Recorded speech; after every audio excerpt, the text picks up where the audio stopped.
battery. And that just about batteries kind of like to be charged gently.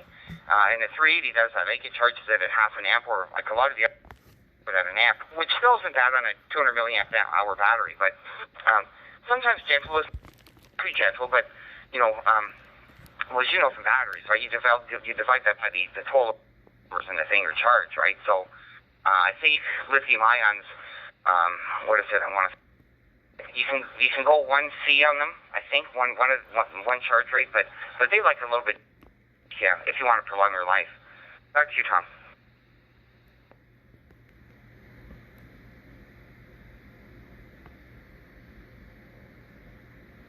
I remember when I first got that thing, I was doing some reading online just to try to learn about DMR and stuff like that. And I saw something about the fact that there's some kind of a modification you had to drop in charger because it was overcharging. For fun, I measured the voltage on this thing when I took out the charger, and the voltage on the battery, across the battery, is 8.4 volts, so I'm thinking that's okay. Like I said, I haven't had it. According to this article, this thing is running away with the voltage. Your charging voltage when the light turns green is greater than that. I'm thinking 8.4 is enough for this radio. Well, like I said, I got 3 of these things, and I got 1, 2, and 3. So that if one goes bad, I put 2 in and put 1 on a spare, and so on. And that's how I rotate them. So I have the same battery in all the time, and then I'll go bad from sitting. That's what happened to this little Yaesu FT50 I got. I bought rechargeable because I didn't use them. They went bad from sitting. Of course, the radio is, I don't use those at all anymore because the pogo pins, two pogo pins went flying. I can't get parts for it anymore, so I'm not going to spend any money on that radio. I got a hoochie with an recharger, and I hardwired one contact from the battery to the missing focal pin for the power supply, and it works. And it gives me a radio that I can program for UHF and or 2 meters in a pinch because my Motorola gear is not field programmable. So that's how that works. Go ahead.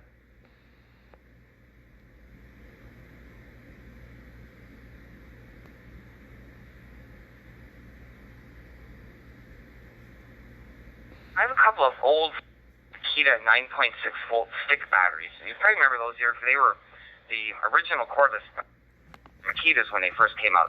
Makita was one of the ones that I remember buying a set of them. They were expensive. I think I bought the cordless drill, the cordless jigsaw, and they had a 7.2 volt line and a 9 volt line. And the only difference was the stick battery was 2 cells longer, and they used about a 1 stick battery on them. And so you can still get those, and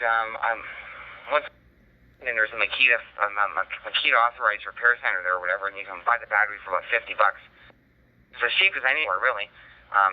But I have 2 of them, and I use them in my little Makita vacuum, thing left from my original Makita purchase of all those low voltage tools. And it's only a vacuum. I stick a 9.6 volt cell in it, and it sticks out at the end, but it works pretty good.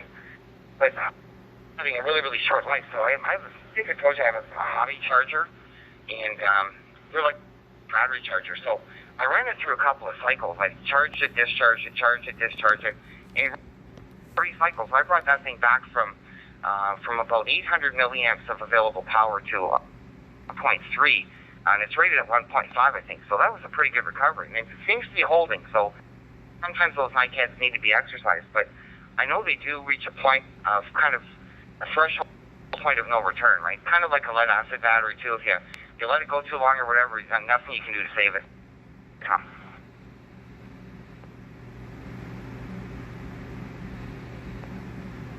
Yeah, I got one of those 9.6 volts. It's an electric drill. I bought it when I was a mechanic. Then that was my power screwdriver. I did with it. And at the time I bought it, when was I wrenching? Late 80s maybe.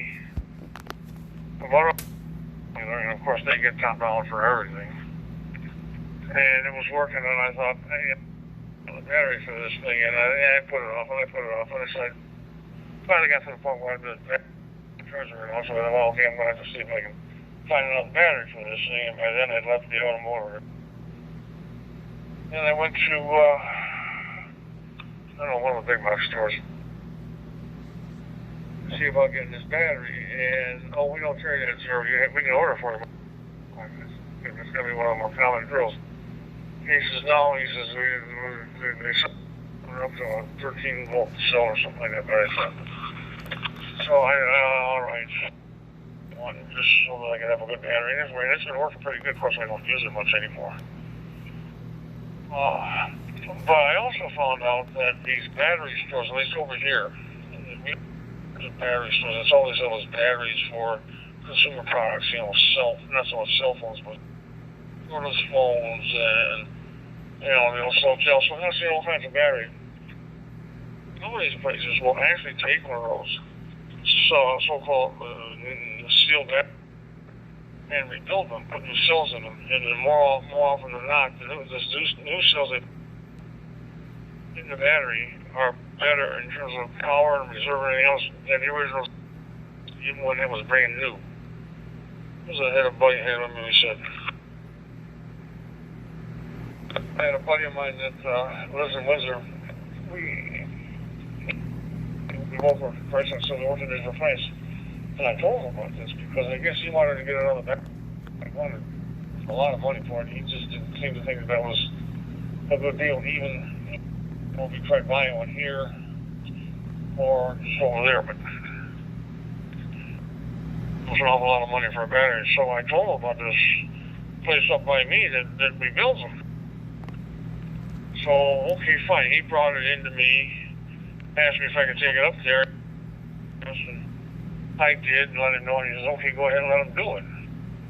So, a week or so, because the guy was on vacation, but when he came back, he had it done in a couple of days. And the guy told me, he says, this is going to have more power in it than the original cell when it was brand new, so just be aware of that.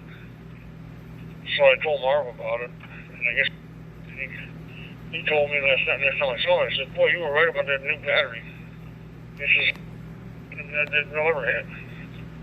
So that's another option to consider, but I don't think Kia's made that 9.6 volt battery operated years.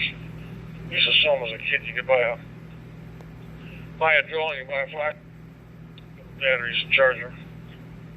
That drill was originally a 3/8 inch chuck on it because I had this one special application with a 13mm drill I used as a rig to clean all the creepy crud out of this one bell crank that would seize up because you didn't put any kind of waterproofing on it.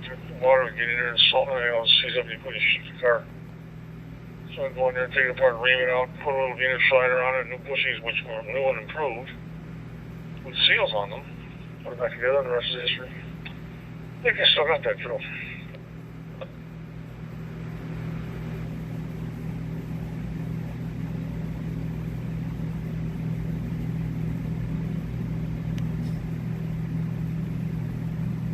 Drills. I have yet to find one that ever. Probably more of those things sit in a landfill site, but if you ever take one of those apart, they had all steel gears in them, none of this nylon copper. Like they were very, very, very. Makita's always made good tools. Sometimes I think they just miss the mark a little bit on some of the things there, but I think you'll find anybody that'll diss a Makita tool. They're and they're one of the few brands that isn't all conglomerates yet. You know, like Ryobi owns Milwaukee, which owns Ridgehead, which owns something else, and Black & Decker owns DeWalt owns this, and it's like, but I think Makita, and I've always had nothing but excellent results with their stuff. Every been made by Makita has been outstanding, and just in terms of durability, right? They just make, and they price them accordingly, but you can still buy those 9.6 volt stick batteries, and there's still a lot of those drills around. Like I say, I have never found anybody that's killed one of those yet. Back to you. My supervisor's here. Hang on a minute.